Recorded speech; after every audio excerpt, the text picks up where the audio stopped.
I became involved as a Royal Waterman in the early 70s. What happened was that the Queen's Bargemaster, Bert Barry, who was world sculling champion, passed a message to me and asked me if I would be interested in applying for the appointment of Waterman to Her Majesty. I was thrilled with the idea. So I applied, and eventually I was appointed by the Queen to be one of her 23 watermen. Then at the end of Jubilee year, 77, old Bert Barry retired, and he was asked to nominate 6 of the watermen who he felt should be shortlisted for his job. I was lucky enough to be one of the 6, and I had a good interview. You know what it's like when you have a good interview. I had a cracker. And a few days later, I got that wonderful letter dropped on my mat, Mr. Hunt, I have been commanded by Her Majesty to offer you the appointment of Bargemaster to Her Majesty, and I was absolutely thrilled.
I found it all a great mystery in the early weeks, and didn't really know why I was rowing or why I was stopping. I just carried out orders.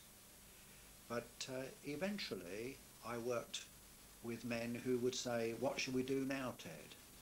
And it was a wonderful way of learning the business. I was bound apprentice as a waterman lighterman to my father in the summer of 1935, and worked for a firm called Maritime as an unlicensed apprentice. The practice was, and still is, that for the first 2 years the apprentice works with a man and is allowed to have, shall we say, little responsibility. He's accompanied by a freeman, a man who's gone through his time. The work I did was assisting men to supervise the stowage of cargo into barges, to cover it up, to protect it properly, and then to take it to its destination. After I'd been working with one particular firm for a year, I had a change of employer and worked for a firm called Mercantile Lightridge. And it was my good fortune that this was the one and only firm that still engaged in the practice of towing barges with a waterman's skiff. That's a rowing boat with 2 rowing positions in it. Now, I should tell you that barges and ships had been towed by men in rowing boats for 2,000 years. When the Romans came, nearly 2,000 years ago, the Roman ships had square sails, and they could only make reasonable progress when the wind was behind them. Now you can wait weeks and weeks and weeks for an easterly wind to get up the Thames. So they would, after some weeks' journey from Italy or the Mediterranean, get into the estuary. They would drop their anchor during the ebb, and they would float up during the flood. And by the time they got up to Gravesend or thereabouts, the Gravesend watermen would row out and they would tow them the rest of the way. Now those Roman ships were not much bigger than the barges which I worked on in the 30s. And I was so lucky because this firm was the only firm that engaged in this practice. And so as the boat boy for the firm, I rowed my boat to a barge that had to be towed. A man would come with me in the boat. There'd be 2 men on the barge, which were required by law, over 50 tons carrying capacity, and then working under their direction, we would tow this barge to its destination with a line stretched out from us to the barge. Now, the technique takes quite a while to learn. You'll find that it's quite difficult, but the men I worked with had been doing it all their lifetime, or those who'd been working in that firm for an appreciable number of years, and it was my good fortune that I was able to see it done and to learn how to do it. Just before the war started in 1939, a few days before, one of the things I did was to load barges with tea from the warehouse and take them to coastal ships to get them out of London. Well, when the war started itself, quite a number of young men like myself joined up straight away. The traffic at the port dropped dramatically. This is especially true in the 40s when the air raid started. There was very, very little traffic coming into London.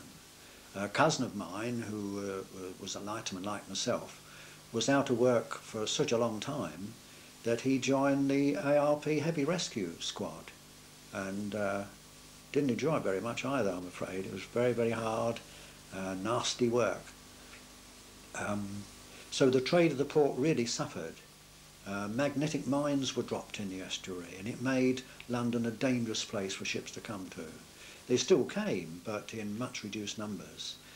In the years immediately following the war, the work of the port, the trade of the port, was on a par with what it had been in, 37, 38, 39. I remember the first real timber season of the war, 1947, when Surrey Dock was so full of barges and ships. Ships were held up for 2 or 3 weeks before the unloading of them could start. The dock was crammed full of barges and timber which was floating around the dock.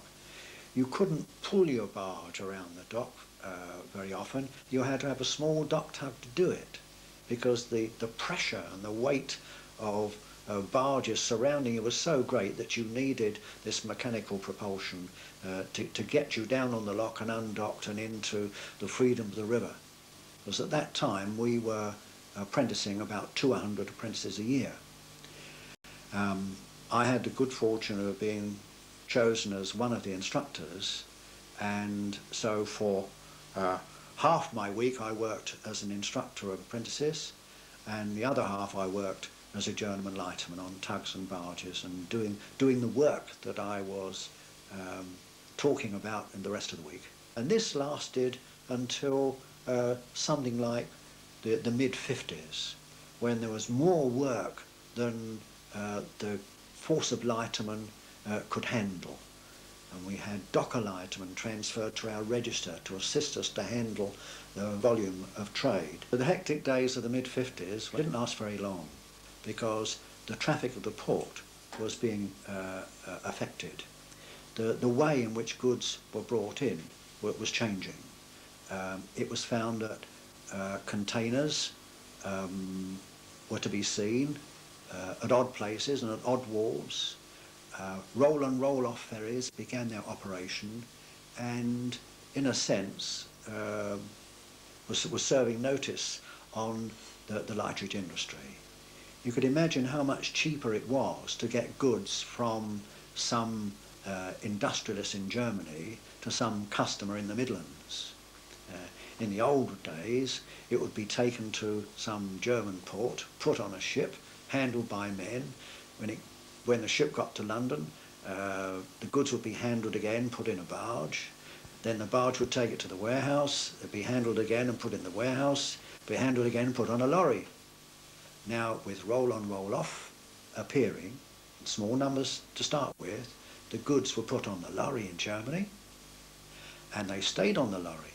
The lorry drove onto the ship at Ostend or Calais, came off at the Kentish coast, made its way through London to the Midlands. No loss, no damage, no handling costs. And this change was to be seen growing each year until the early 60s, when we had quite a serious unemployment problem. The men themselves decided that they would share, to a certain extent, unemployment. And so each man, no matter how good he was, would spend perhaps so many weeks at work, and then he'd be a week or 2 weeks out of work. He was sharing the unemployment, so that we didn't have the situation as prevailed before the war, when a man could be out of work for weeks and weeks and weeks, months in fact. So there was that change. The change in the style of traffic meant a drop in the demands made on the nitrate industry, and consequently a drop in the demands made on the upriver docks. The firm I worked for in 1954 to 1958, they carried Younger's beer. Now, the beer was brewed at Edinburgh, taken down to Leith docks, put on a ship, brought down the coast, taken out of the ship, put in my barge in London dock. I'd do the horseman's act and pull it down the dock with a rope over my shoulder, undock it, and then I'd be towed up to Younger's Wharf at Blackfriars.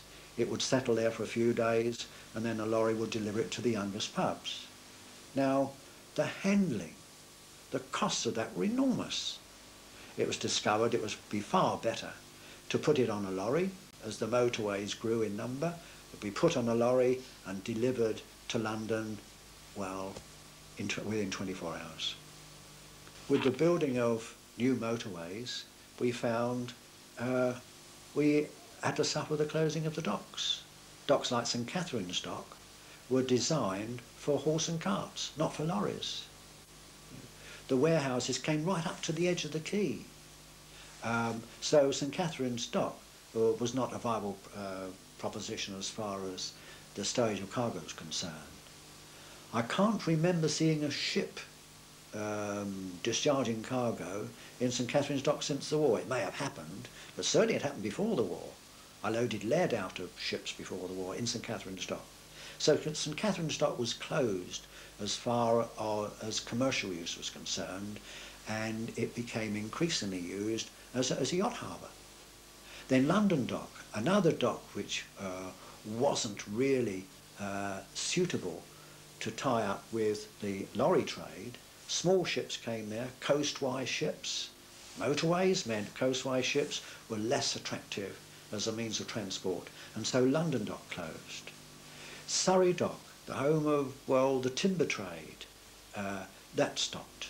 We found that timber, instead of being handled piece by piece by men stowing barges, picking up one piece of timber and then another until the barge was full up, timber came over wired up, banded up with steel bands, and the crane did it all, and the forklift truck did the handling on the quay.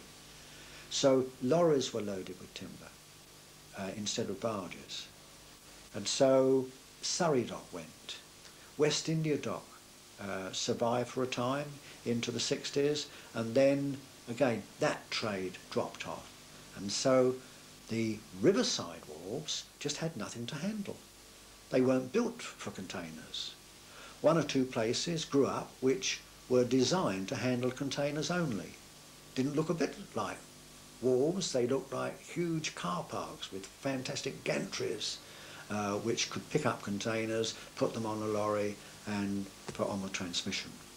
Sort of transshipping depots, if you like, dealing with containers only. Wharves closed down. They were up for sale. Lots of them were pulled down. Some of them were turned into flats, riverside flats. Oliver's Wharf, right alongside Wapping Old Stairs, a place where, as an unlicensed apprentice, I spent many hard times delivering tea.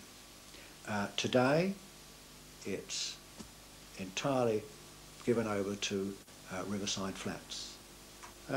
Certainly the loopholes which once opened their mouths to take in the tea are now jolly nice windows giving a good view of the riverside.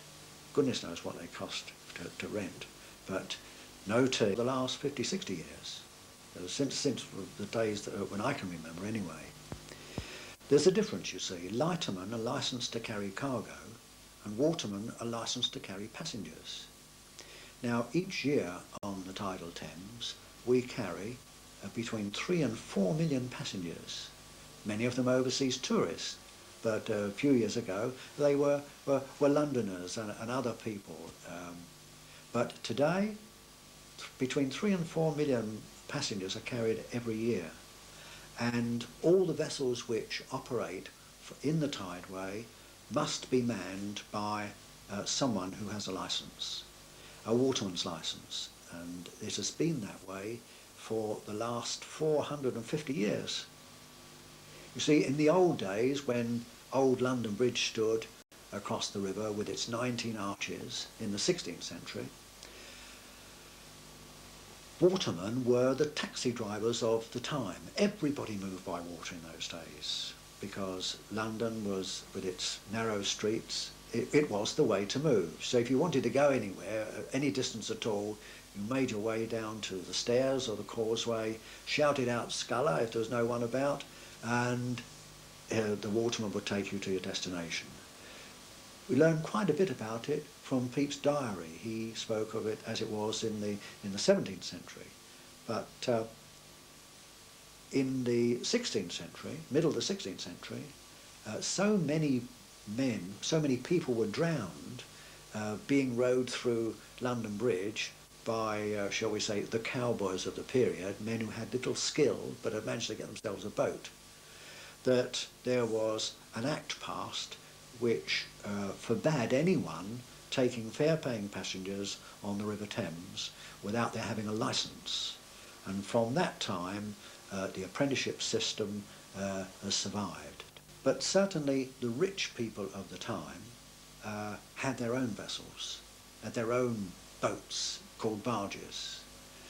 The craft which were used for passenger carrying were usually wherries, with quite a pronounced flare on them to throw the water back into the river rather than open the passengers. But the rich people had their own, and their own crews, in the same way that, well, people with cash today have their own Rolls Royce and a chauffeur. In those days, they had their own barge and their own watermen and their own Bargemaster and were carried around. So the titled people of the period certainly had their own barge. Now the sovereign, naturally, had a very, very special barge.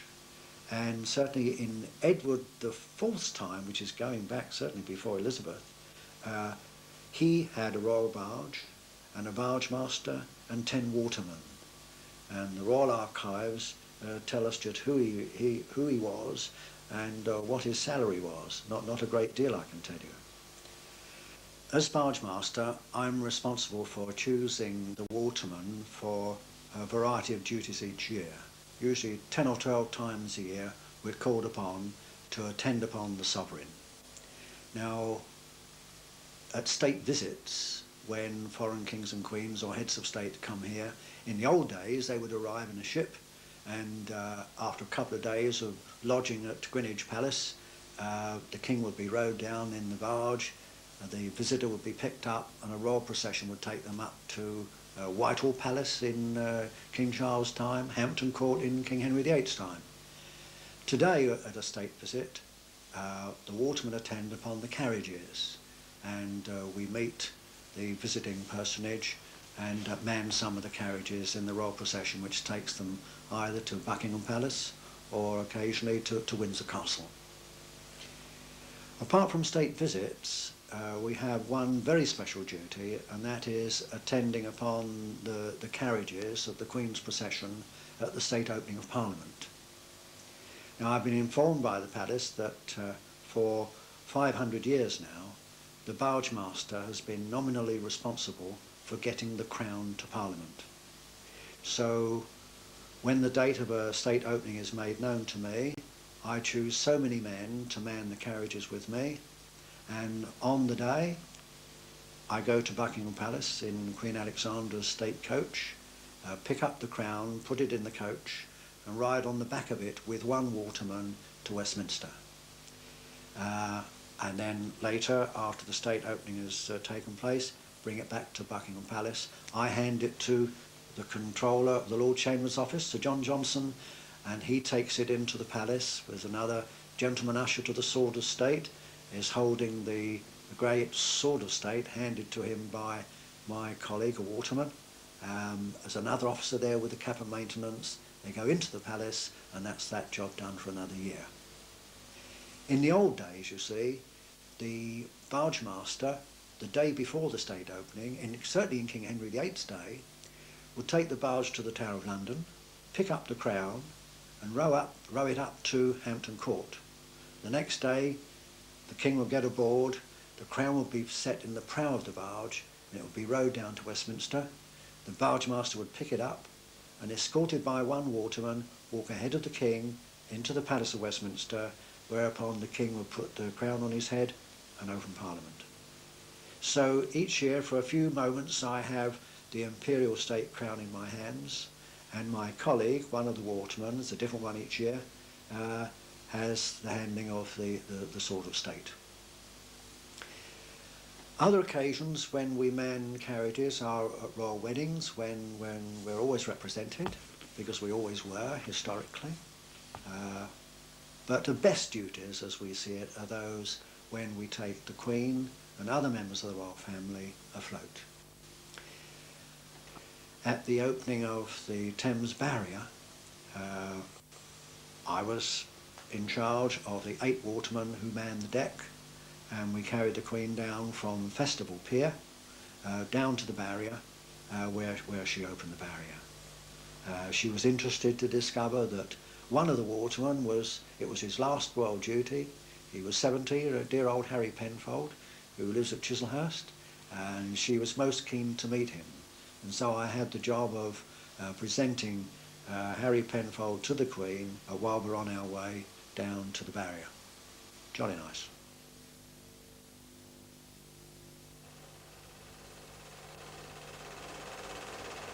By 1970, I could see that my students, my apprentice students, were fast disappearing.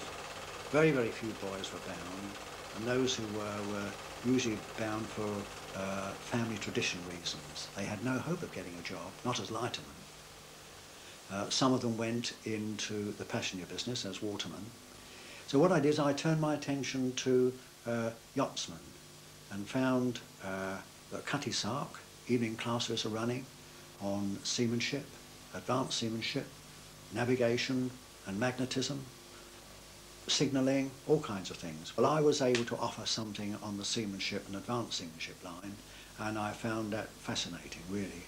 Teaching on board Cutty Sark, yachtsmen thrilled to be there, who believed everything you said, you know, and it's not all the students who do that. Really loved it. That I did in the winter time, and in the summer I found myself actually being paid to go sailing, to teach sailing on wayfarers at Deptford Sailing Centre.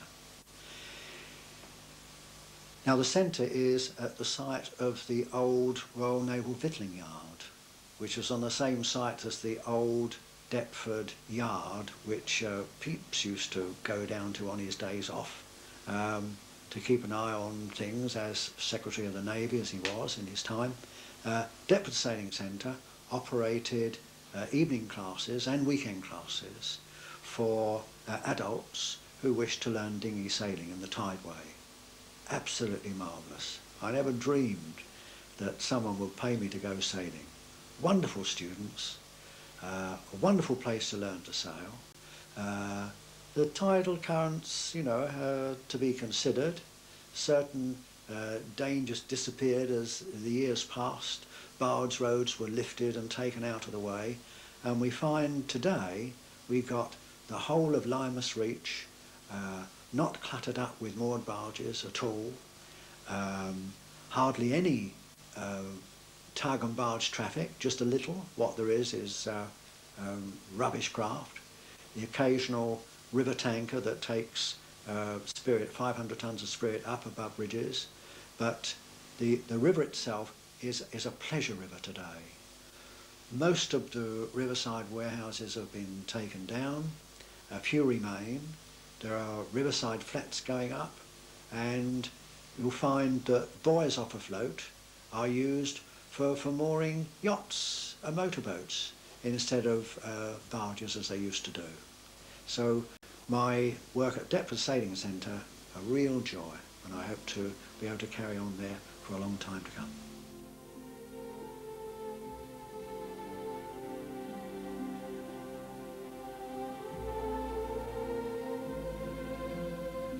If I had to ask you what times you remember most on the river, what would you say?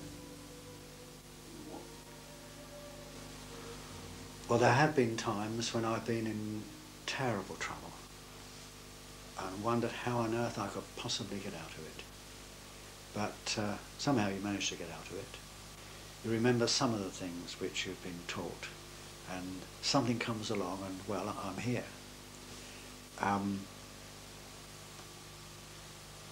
It's also good to think of the wonderful advice that I've had from men. The best thing that can happen to an apprentice, a boy, is to be with a good man.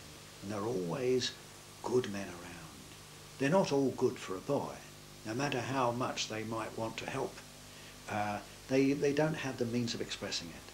But somehow, somewhere, there's always a good man who gives you so much advice. There's so much skill wrapped up in his head, and he passes it over in a way that makes the job easy. It's something to remember. The jolly good men. I often feel when I'm on a royal duty, standing there, absolutely still as I can be. The army taught me that. But I think of the good men I've worked with, really first-class men. Men whose skill is greater than mine will ever be.